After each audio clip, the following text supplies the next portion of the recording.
Bismillahirrahmanirrahim. Assalamualaikum warahmatullahi wabarakatuh. Perkenalkan, nama saya Deni Erwina Fitriani.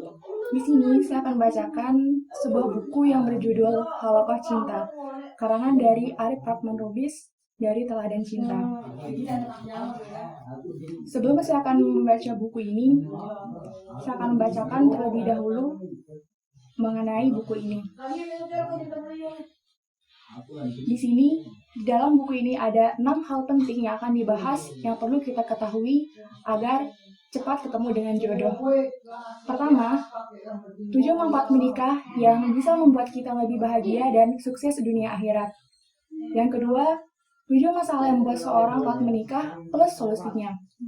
Yang ketiga, 8 aspek perbaikan diri biar cepat ketemu jodoh yang kita inginkan. 4.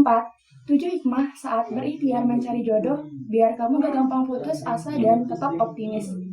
Yang kelima, 9 rahasia memudahkan kita berjalan menuju gerbang pernikahan. Dan yang terakhir, tips-tips praktis menjemput jodoh sesuai anjuran Rasulullah SAW, mulai dari menyucikan niat, meminta restu orang tua, melakukan ta'aruf syariat, hibah, akad, dan walimahan. Nah, buku ini pas banget buat dibaca buat kita yang sedang mempersiapkan pernikahan atau sedang melangsungkan pernikahan. Baiklah, langsung saja kita akan membaca poin yang pertama, yaitu menikah apa untungnya? A. Menapaki jalan sunnah. Menikah adalah sunnahku. Barang siapa enggan melaksanakan sunnahku, ia bukan termasuk golonganku. Menikahlah, karena sungguhnya aku bangga dengan banyaknya jumlah kalian di hadapan seluruh umat. Barang siapa memiliki kemampuan untuk menikah, menikahlah. Dan barang siapa belum mampu, hendaklah ia berpuasa. Karena puasa adalah perisai baginya dari berbagai syahwat. Hadis riwayat Ibnu Majah. Menikah adalah menapak di jalan sunnah. Karena kita mengikuti sunnah Rasulullah SAW, kita akan mendapatkan pengalaman-pengalaman yang luar biasa. Dan karena kita mengikuti sunnah manusia yang paling ajaib cintanya, kita akan menemukan surga.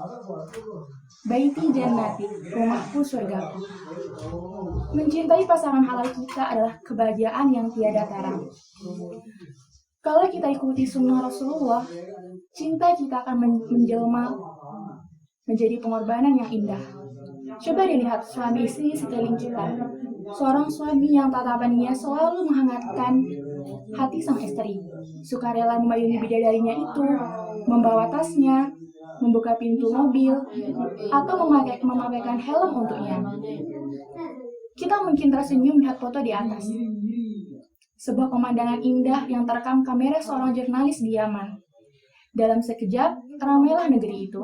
Cinta memang indah, selalu indah, kata orang-orang. Lihatlah sekali lagi, sang suami menatap penuh cinta kepada istrinya. Senyumnya memberikan ketenangan, tangannya menggenggam hangat. Di tengah rintik gerimis, sang istri menenteng sepatunya yang rusak sambil memakai sepatu suaminya yang sedikit kebesaran. Sang suami, jangankan berjalan tanpa alas kaki, menerjang badai pun akan ia tempuh demi istrinya. Kita tersenyum membayangkan betapa saat itu surga seakan telah membuka pintu untuk mereka. Keduanya pasti bersyukur telah menjadi bagian dari keindahan hidup pasangannya. Cinta memang sanggup mengubah kita menjadi orang yang gemar melakukan pengorbanan indah. 14 abad yang lalu, Rasulullah mencontohkan hal ini di tempat bernama Sadus Syahbah. Dalam perjalanan menuju Madinah, seperti yang bisa kita simak dalam hadis Imam Bukhari dan Imam Muslim, Rasulullah yang baru menikah dengan Syafiyah berboncengan unta dengan istrinya itu. Sebelum naik ke panggung tunggangannya, beliau dengan penuh perhatian menyelimuti bidadarinya itu dengan selai kain. Beliau lalu mempersilakan sang istri naik terlebih dahulu. Kemudian, manusia mulia itu merendah di samping unta sambil memberikan lututnya sebagai pijakan bagi sang istri. Cinta adalah ruh yang menggerakkan kita untuk membuat pasangan kita bahagia. Dalam jenak-jenak waktu yang tak henti berjalan, kita terus mencintainya, menyayanginya, dan melakukan apa saja untuk membuatnya bahagia. Menjelang tidur dan bangun, kita pergi dan pulang, saat letih dan segar. Sepanjang waktu kita gunakan untuk membuatnya bahagia.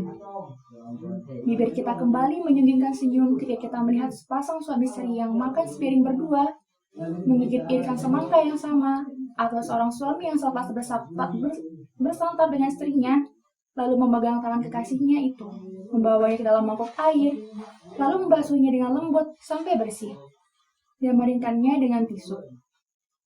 Setelah bersih dan kering, dikecupnya tangan itu dengan penuh mesra. Gak ada salahnya loh sekali memperlakukan pasangan seistimewa itu. Itulah surga sebelum surga.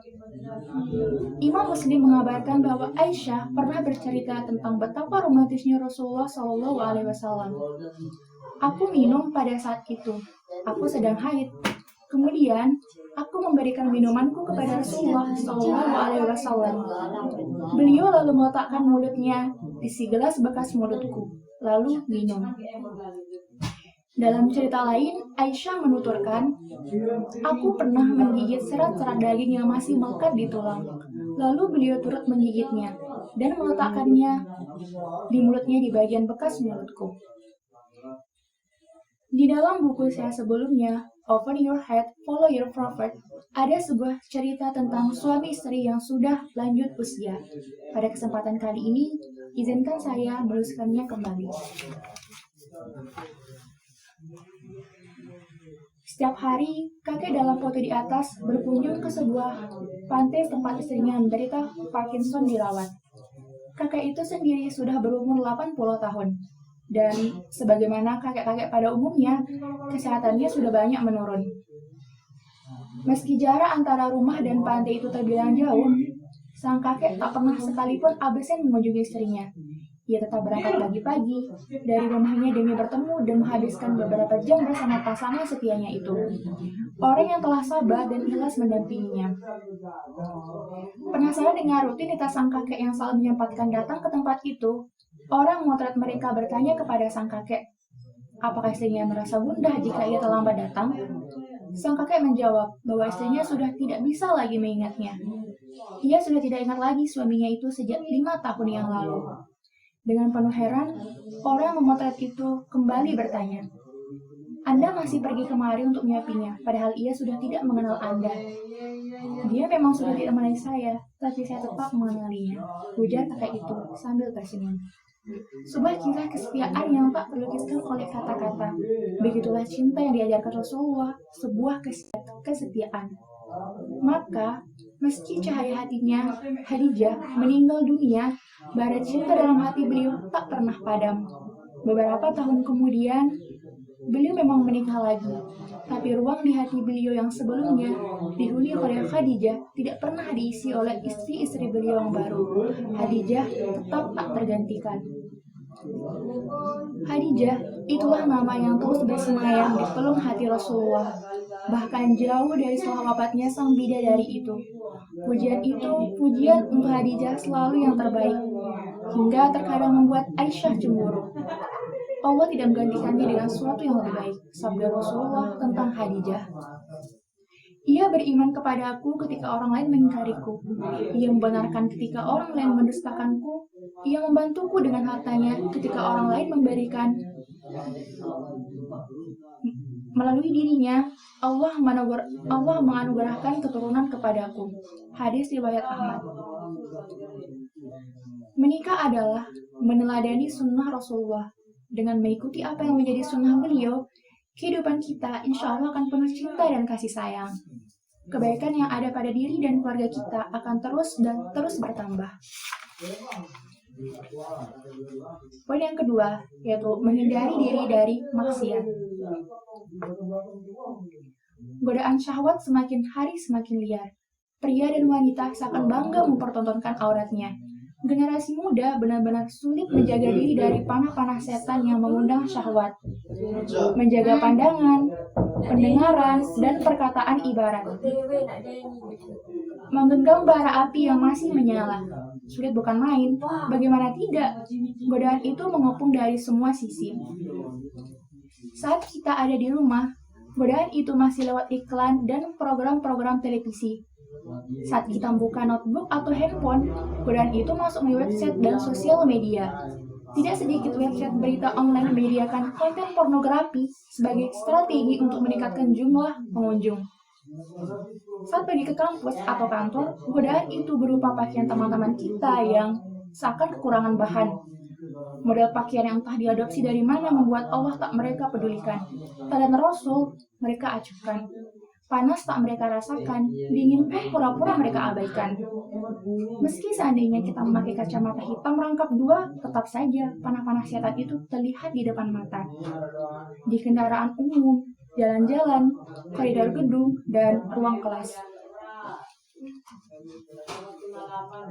Siapakah dia yang sanggup mengendalikan syahwat? Ibarat kuda liar yang dikekang temani kuat. Jangan kau berangan-angan dengan maksiat nafsu dikalahkan. Maksiat itu makanan yang buat syahwat semakin luas. Syekh Al-Bushiri. Allah Maha Tahu, tak ada yang lebih tahu tentang diri kita selain Dia. Karenanya Allah mensyariatkan pernikahan. Salah satu manfaat pernikahan adalah sebagai benteng kita dari perbuatan keji dan hina. Padahal syariat pernikahan sudah ada sejak zaman dulu. Jauh hari ketika kepungan godaan tak sebanyak sekarang. Pernikahan adalah cara yang insya Allah efektif untuk memelihara kita dari kerusakan akhlak. Syekh Ibnu Taimiyah pernah ditanya tentang orang-orang terkena panah syahwat. Beliau menjawab, mereka yang terkena benda beracun, maka untuk mengeluarkannya dan untuk menyembuhkan lukanya adalah dengan memberikan penawar racun. Itu bisa dilakukan dengan beberapa perkara. Yang pertama adalah pernikahan.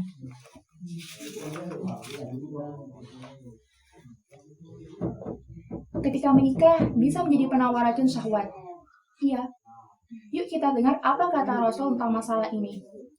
Jika salah seorang dari kalian melihat kecantikan wanita, maka hendaklah ia mendatangi atau menggauli istrinya, sebab apa yang dimilikinya sama dengan yang dimiliki istrinya. Hadis riwayat Muslim. Kita pasti menyadari bahwa di usia balik, godaan syahwat adalah godaan yang sangat besar dan sangat sulit kita taklukkan. Karenanya, bisa jadi ada maksiat-maksiat kecil yang berhubungan dengannya yang pernah kita lakukan. Tapi kita patut bersyukur, sebab kita sadar harus menemukan solusi bagi masalah ini, agar kita tidak terjerembab ke lembah maksiat yang lebih besar. Wahai para pemuda, barang siapa di antara kalian mampu menikah, maka menikahlah. Karena menikah lebih dapat menahan pandangan dan lebih dapat memelihara kemaluan. Dan barang siapa tidak mampu, hendaklah ia berpuasa, karena puasa dapat menjadi perisai bagi syahwatnya. Hadis riwayat Bukhari dan Muslim. Melalui pernikahan, seorang pemuda dan pemudi dapat mengikuti fitrah mereka untuk berkasih sayang, memenuhi kebutuhan akan perhatian dan lembutnya cinta. Melalui pernikahan, keduanya akan berusaha menjalankan tanggung jawab sebagai pasangan, bukan dengan cara yang kotor dan membawa kerusakan. Imam Al-Ghazali mengatakan bahwa yang paling sering merusak kualitas agama kita adalah syahwat kemaluan dan nafsu barat. Syahwat kemaluan yang merusak bisa kita hindari dengan cara menikah. Di samping itu, menikah juga berarti membentengi kita dari godaan setan. Karena manfaat ini, menikah sungguh merupakan salah satu jalan untuk menyempurnakan agama kita. Barang siapa dikaruniai seorang istri yang solehah, berarti ia telah membantunya menyempurnakan setengah agamanya. Maka hendaklah ia bertakwa kepada Allah pada setengah yang lainnya. Hadis riwayat Tabrani, Hakim dan Baihaqi. Tapi tunggu dulu. Sepertinya dari tadi kita bicara tentang pria ya. Ya, perempuan pasti merasa begitu. Benar sih. Sebab godaan syahwat memang lebih banyak dirasakan oleh para pria. Kalau wanita, godaannya berbeda. Perhatian dan ungkapan kasih sayang lebih sering mengganggu kualitas iman mereka. Bahkan, godaan kadang datang dari orang kelihatannya soleh dan berakhlak baik, para modusor maksudnya. Kamu para wanita, pernah mendapat modus-modus seperti itu? Kelihatannya mengajak pada kebaikan atau memberi semangat. Ternyata ada udang di balik bakwan. Modus-modus seperti ini banyak loh jumlahnya. Namanya juga moduser. Modus operandinya pasti bermacam-macam. Mulai dari penulis WhatsApp yang lumayan panjang. Jalan dakwah yang panjang dan berliku ini memerlukan nyali para pejuang yang tiada kenal lelah menapaki tanjakan kebenaran. Untuk menerima pesan ini, semoga Allah memberikan keistiqomahan dalam hati dan pertemukan kita dalam naungan jannahnya. Kadang dalam bentuk SMS motivasi. Tetap istiqomah, salihah, selamat berjuang, semoga Allah menyertai. Ada juga yang nge-tweet, Alhamdulillah, saya di depan gedung DPR Uhti, doakan kami bisa memperjuangkan aspirasi kita. Kalau sudah akut, tengah-tengah malam BB kita menyala. 11 BBM pun diterima. Jangan lupa sholat malam ya. Ingat aku dalam munajatmu. Gombalisme itu banyak macamnya, teman. Pernah nggak di modus kayak gitu? Dalam buku Ustadz Fauzil Azim, kupinang engkau dengan hamdalah, saya membaca pengakuan belak-belakan dari seorang akhwat. Sewaktu-waktu, saya bertemu dengan beberapa akhwat yang sedih dengan godaan dari sekian iwan dalam sekian perjumpaan. Apa jawaban atas masalah ini? Kata akhwat tersebut, ada kesamaan dalam jawaban, bahwa ketika seorang akhwat sudah menikah, insya Allah kemungkinan digoda lebih kecil, karena si penggoda akan mikir-mikir karena ia sudah bersuami. Akhwat itu kemudian melanjutkan, sampai-sampai ada yang berencana untuk memakai cincin nikah walaupun belum menikah, demi menghindari godaan. Karena ternyata berkerudung pun masih sering digoda, sehingga menikah dipandang dapat digunakan sebagai kerudung keamanan. Begitulah pada akhirnya fitrah untuk berkasih sayang memang perlu kita penuhi. Sebab kebutuhan untuk mengikat hubungan dengan lawan jenis memang semakin besar. Dan tergelincir akibat godaan yang datang, insya Allah bisa kita hindari lewat pernikahan. Mungkin bacaan kali ini sampai di sini dulu. Kita akan lanjutkan di lain waktu. Semoga bermanfaat dan bisa membawa keberkahan bagi kita semua. Sekian dari saya. Assalamualaikum warahmatullahi wabarakatuh.